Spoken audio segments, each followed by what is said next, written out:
Pada abad ke-9 Masehi, di tanah Jawa yang subur dan penuh berkah, berdiri sebuah kerajaan besar yang pernah bersatu, Mataram kuno. Namun, kerajaan yang agung ini kemudian terpecah menjadi dua kekuatan besar yang saling berseteru selama puluhan tahun. Kedua dinasti ini, meski berasal dari nenek moyang yang sama, telah bermusuhan terlalu lama. Perbatasan sering bergejolak, rakyat resah, dan kemakmuran terganggu. Di utara, dinasti Shailendra, para penguasa Buddha yang membangun Borobudur yang megah. Mereka menguasai jalur perdagangan laut, kaya daya rempah-rempah dan hasil bumi. Rakyatnya hidup tentram dalam ajaran Buddha tentang kasih sayang dan kebijaksanaan. Di selatan, dinasti Sanjaya, keturunan raja-raja Hindu yang perkasa. Mereka membangun Prambanan yang menjulang, menguasai jalur perdagangan darat. Para ksatrianya terkenal gagah berani, dan rakyatnya hidup dalam tradisi Hindu yang kuat. Namun, dalam tahun 838 Masehi ini, angin perubahan mulai bertiup. Sebuah harapan perdamaian muncul dari rencana yang tak terduga. Apakah cinta dapat mengalahkan dendam turun-temurun? Apakah kebijaksanaan dapat mengatasi ego dinasti?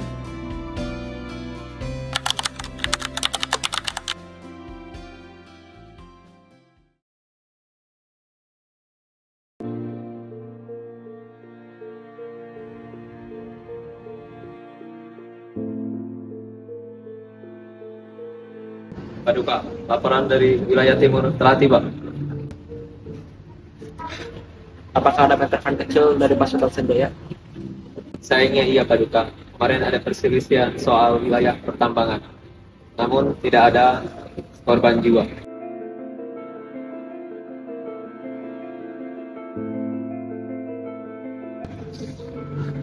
Pati, kita sudah berapa lama dalam ketegangan ini?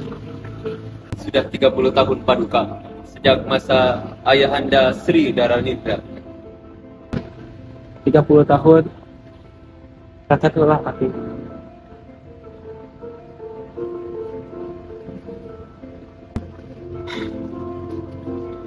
Sawah-sawah di perbatasan tidak berani ditanami penuh karena takut perang. Pedagang enggan melintas karena takut dirampok. Ini bukan kehidupan yang layak.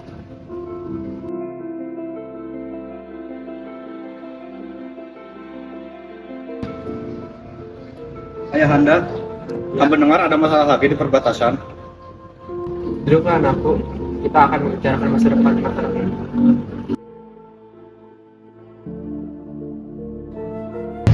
Ayahanda, mengapa kita tidak selesaikan masalah ini dengan kekuatan? Lihat Borobudur. Apakah dibuat dengan kekerasan? Tidak. Tapi dibuat dengan kebijaksanaan, kesabaran, dan ribuan tangan.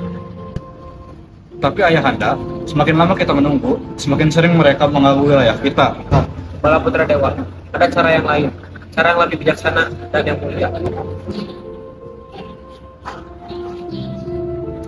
Maaf mengganggu Ayahanda, tapi hamba mendengar suara ribuan. Apa anakku? Justru alangkah baik yang kau datang. Duduklah.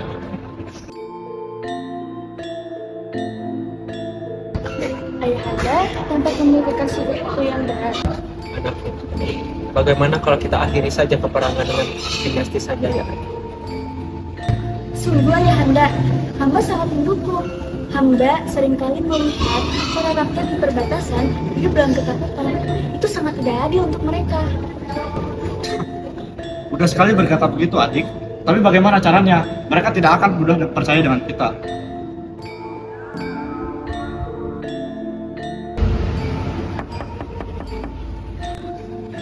Sendok, ada apa? Masuklah. Maafkan hamba, Paduka. Hamba membawa sesuatu yang mungkin penting. Apa itu, Kusunak? Paduka, hamba baru saja mempelajari lontar ini. Di dalamnya tertulis tentang ramalan dua penyatuan dinasti besar di Mataram. Di sini dikatakan bahwa ketika matahari dan bulan tampak dalam langit yang sama, maka kejayaan Mataram akan tiba. ikatan suci. Apakah itu mengisyaratkan? Ya anakku, pernikahan. Ikatan antara dua dinasti Sanjaya dan Sailendra demi masa depan Mataram. Apa? Pramodawardhani akan menikah dengan musuh kita? Tidak, tidak. Bukan musuh kita, Kakanda. Mereka hanya saudara kita yang terpisah.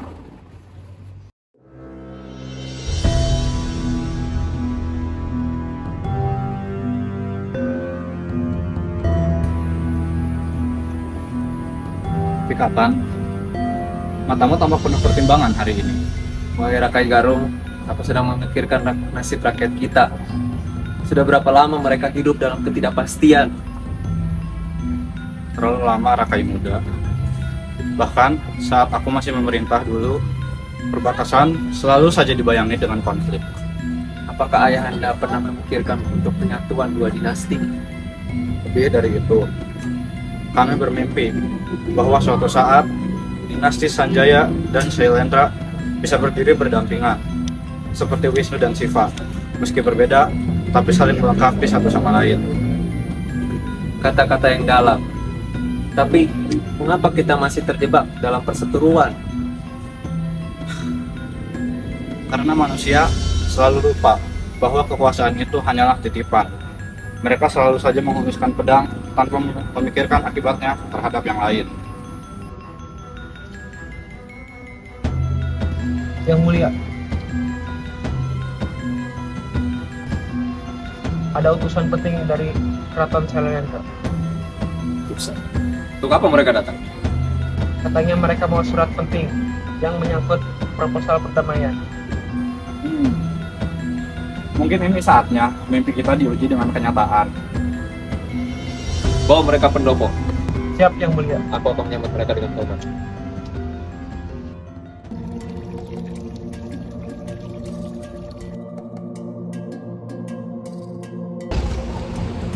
Hamba menghadap Yang Mulia Rakai Pikatan. Hamba membawa surat dari Raja Samaratungga, Raja Sailendra. Sampaikan salamku kepada Paduka Sri Samaratungga. Apa hal yang membuat dia mengirimkan pesan kepada kami? Duka memutuskan proposal perdamaian melalui pernikahan Putri Pramodawardhani dengan Yang Mulia.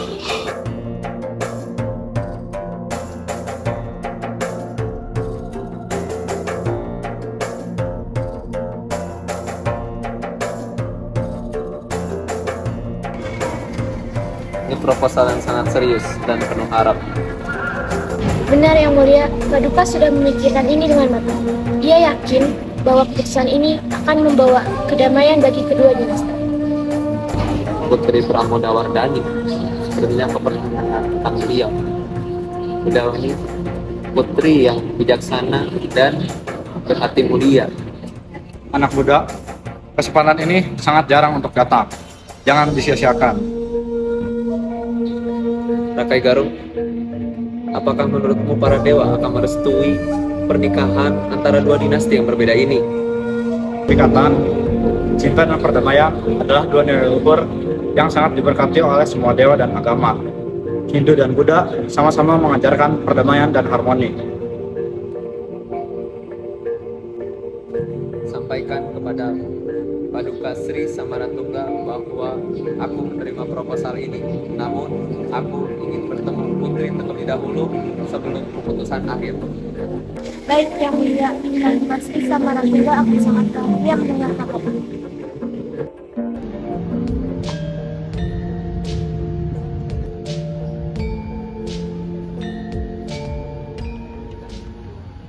Besok ada hari yang spesial kan Putri?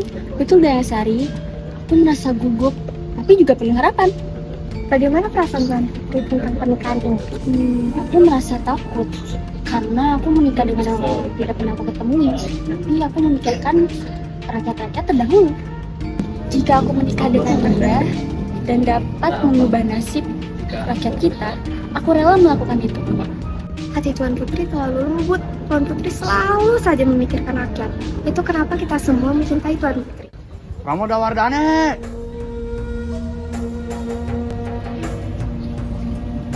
Pramodawardhani, kita perlu bicara. Ada apa Kanda? Tinggalkan kami berdua. Adik, apa kau yakin dengan keputusan ini? Tentu saja yakin. Mengapa kau bertanya demikian? Karena aku sendiri tidak yakin. Bagaimana kalau ini hanyalah akal-akalan mereka untuk melemahkan kerajaan ini? Kakanda, mengapa kau berpikir seperti itu? Coba pikirkan hal ini. Selama ini, mereka adalah musuh kita. Bagaimana mungkin mereka tiba-tiba mau berdamai dengan kita? Tidak semua orang berpikir untuk perang, terus-terusan perang. Tetapi mungkin siapa tahu mereka juga lelah atas permusuhan ini. Kau ini terlalu polos, adik. Dan kau terlalu curiga, Kakanda. Coba pikirkan dari sudut pandang yang berbeda. Apa salahnya kita menerima perdamaian?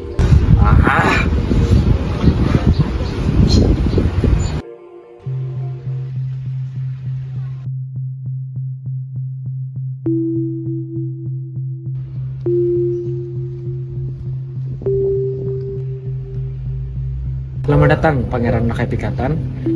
Hamba sangat berterima kasih atas kedatangan Pangeran. Hamba berterima kasih kepada Paduka Sri Samaratungga. Hamba merasa terhormat berada di keraton yang megah ini. Mari kita duduk sambil menunggu Tuan Putri. Pangeran, bagaimana perjalanan dari wilayah selatan? Syukurlah lancar, Paduka.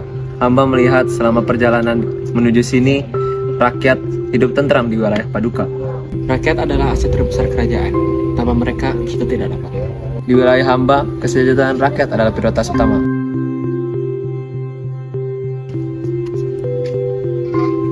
Ini putriku, Pramawardhani. Hamba merasa terhormat bertemu dengan putri yang tersohor bijaksana ini. Hamba juga senang bertemu dengan pangeran yang katanya peduli dengan rakyat. Baiklah, aku akan meninggalkan kalian berdua untuk saling mengenal. Mari. Putri, bolehkah aku mengajakmu berjalan-jalan di taman ini? Tentu saja.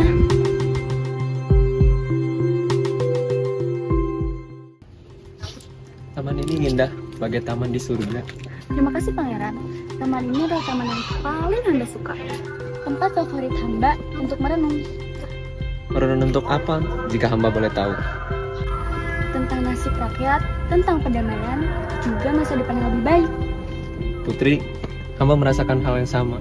Hamba selalu berdoa agar semoga permusuhan ini segera berakhir. Dan sekarang kesempatan itu datang, bukan? Ya, melalui kita berdua. Pangeran, apakah pangeran yakin dengan keputusan ini? Aku tidak ingin pangeran menyesal kemudian. Putri, setelah saya menerima pesan dari Ayahanda Putri, hamba semakin yakin. Apalagi setelah bertemu dengan Tuan Putri. Mengapa demikian? Karena dalam mata Putri, aku melihat ada cinta yang sama. Cinta dalam kesejahteraan rakyat dan perdamaian.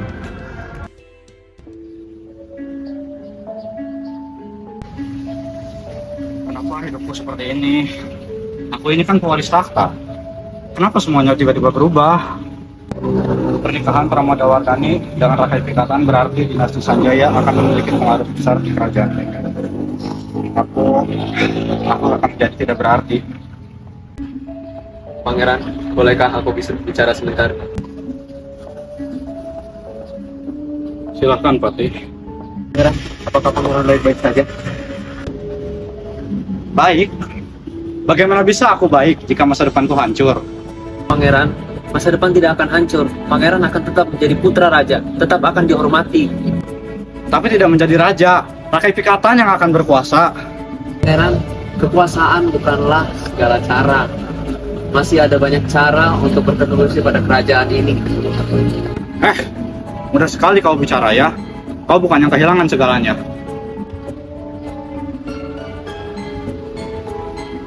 Patih, bagaimana jika aku membuat rencana untuk menggagalkan pernikahan ini? Pangeran, itu akan merugikan kerajaan. Atau menyelamatkan kerajaan dari bahaya yang tidak kita ketahui.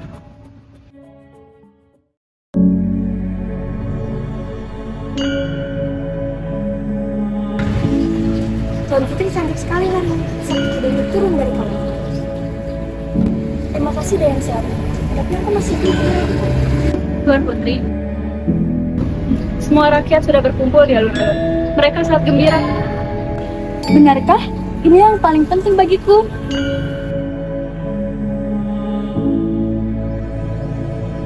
Anakku, cantik sekali hari ini. Ayah sangat bangga. Terima kasih Ayahanda untuk segalanya. Anakku, hari ini bukan hanya hari pernikahan, tapi hari bersejarah untuk seluruh mata. Yang Putri, mari.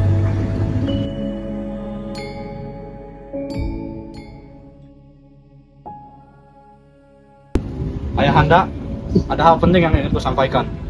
Ada apa putraku? Ini bukanlah waktu yang tepat. Justru ini waktu yang tepat Ayahanda, sebelum terlambat. Para putra dewa, sampaikan apa yang ingin kau sampaikan. Ayahanda, hamba mendengar berita dari mata-mata bahwa dinasti Sanjaya akan mengkhianati kita setelah pernikahan ini. Kakanda, dari mana kau mendapat berita ini? Itu dari sumber yang dapat dipercaya. Ayolah, kenapa kalian tidak percaya padaku? Aku kan putra raja juga. Kakanda, tolong katakan yang sebenarnya.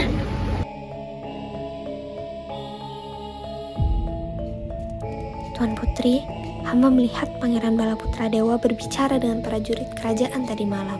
Namun gerak-geriknya tidak biasa. Hamba rasa ada yang tidak beres. Kakanda, kenapa kau berbohong?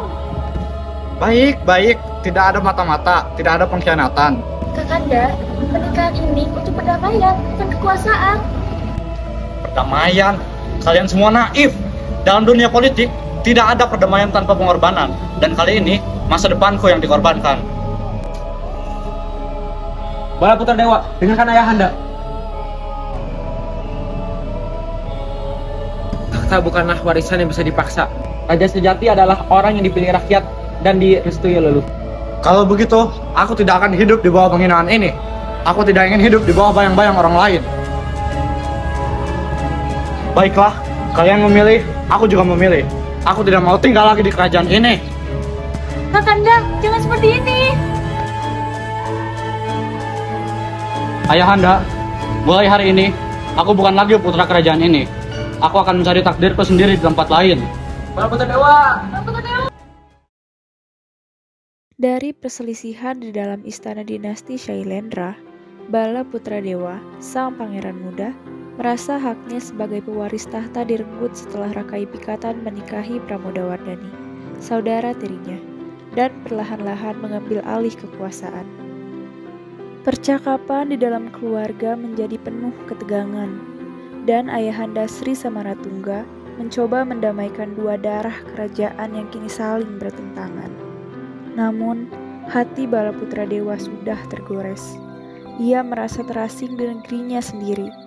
Dalam diam, ia tahu darah Shailendra masih mengalir di nadinya.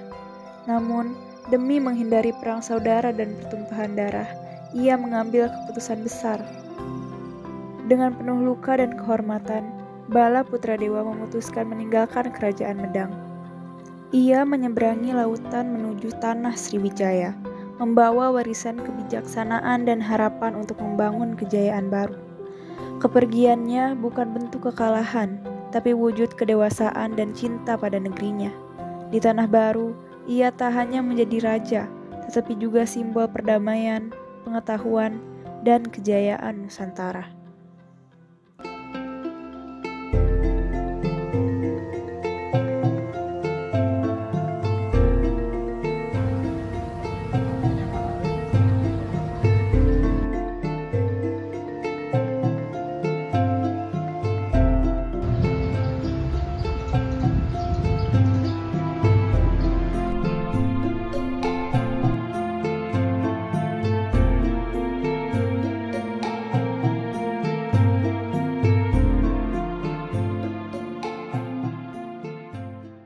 Pada hari yang berbahagia ini, di hadapan para leluhur, para dewa, dan seluruh rakyat Mataram, kami saksikan penyatuan dua jiwa mulia yang akan membawa kedamaian bagi tanah Jawa.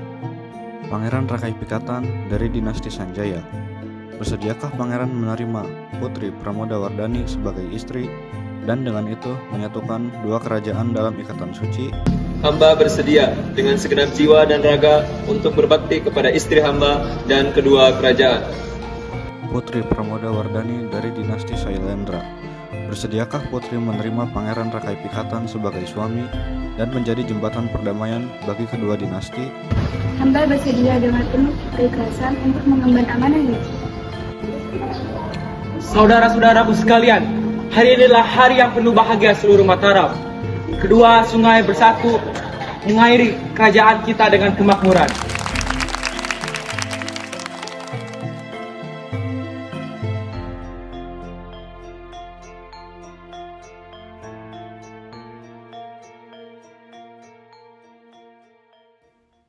Pada malam ini, di bawah cahaya bulan yang sama, dua takdir berbeda telah dimulai. Rakai Pikatan dan Pramoda Wardani telah memilih jalan persatuan. Mereka meyakini bahwa cinta dan kebijaksanaan dapat mengalahkan dendam turun-temurun.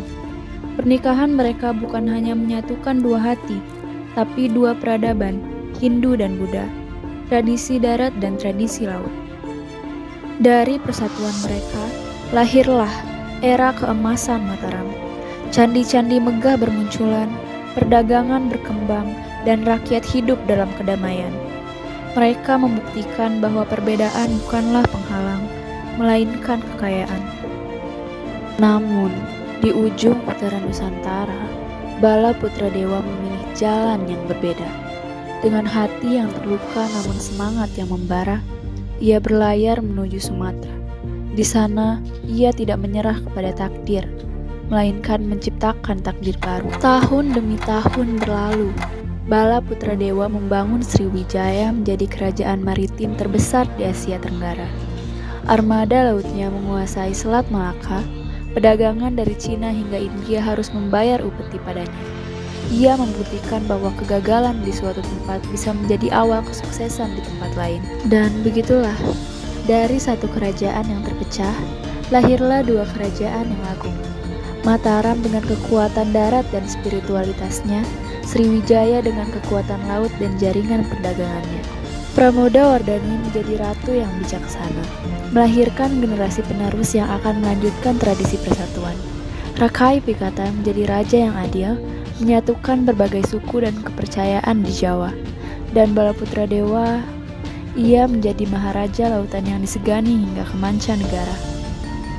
Tiga takdir, tiga pilihan, tiga cara merespon cobaan hidup.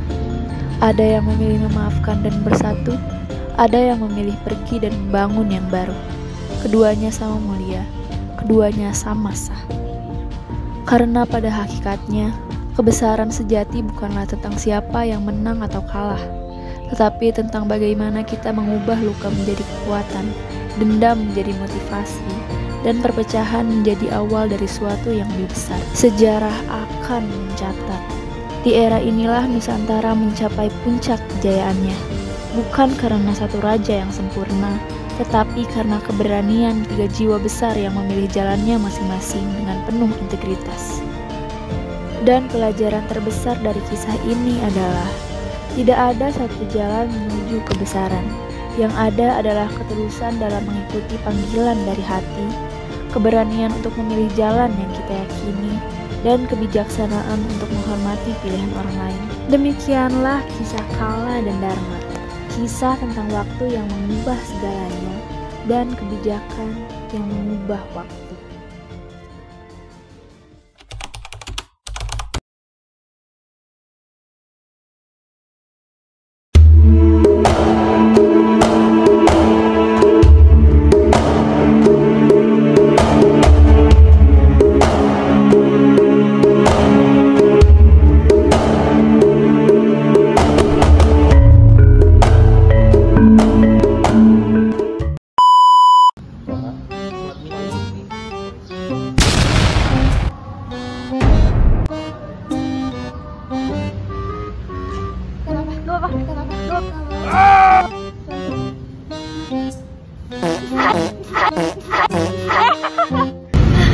Kakanda, tolong katakan yang sebenarnya dong.